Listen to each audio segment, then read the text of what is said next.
Welcome back to the instructable series on how to create a basic racing game using Scratch. We have a car and a track, and our car can move now. We're getting closer to a game. Right now though, the car is allowed to drive wherever it wants to. We don't want that. This video is looking into consequences for the car going off track in order to create a problem that the person playing the game needs to overcome to successfully finish the game. Remember when we created 2 sprites back in the first instructable video? Now we're going to see why.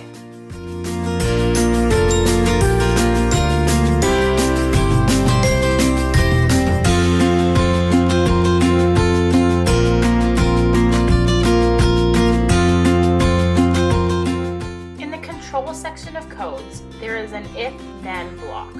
For our game, we want it so that if the car goes off track, then it crashes. To mimic this idea, we're going to grab a block from the sensing script that says touching color. We'll put this block in the if statement. Once you click on the color square, click on the green area of the background. Now we write our then statement. In the look script, there is a block that says switch to costume 3.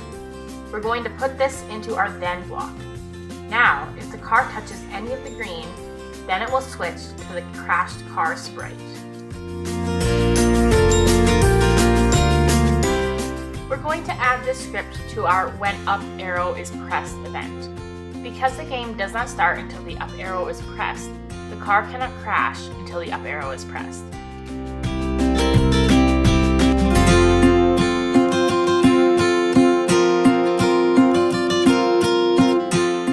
It works! But we don't want the car to keep moving after it crashes. So we're going to add the stop all script to our if-then statement as well. Now, if the car touches green, then it switches its costume and stops moving. The next important thing we need to remember is that when the green flag is clicked, our sprite won't switch back to its uncrashed state unless we tell it to. So, the same way that we added the switch to costume 3 script earlier, now we are going to switch to costume 1 whenever the green flag is pressed.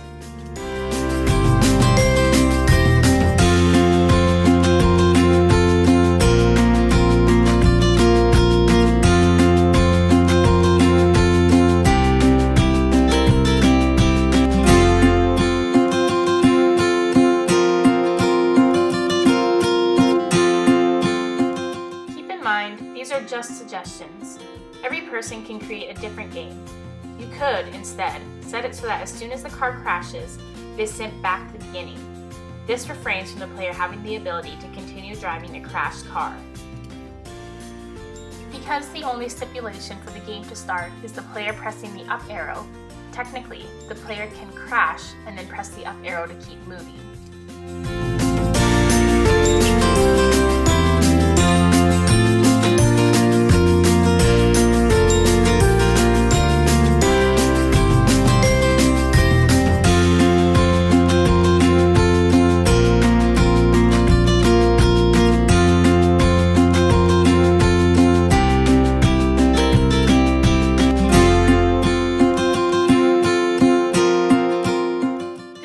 Time to look at areas of your game that you want to change or adapt.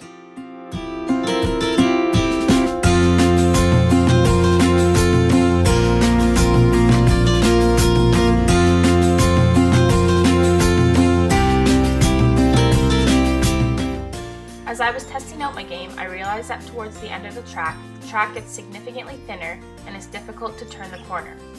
It's okay for the game to be difficult. You don't want it to be too easy.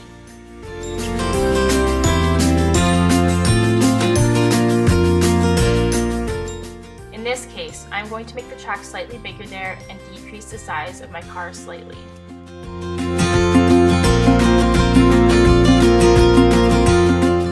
The game is coming along nicely. There are just a couple more things we need to add in order to be able to call it a game. Please watch part 4 of this instructable series to see how we finish up the track.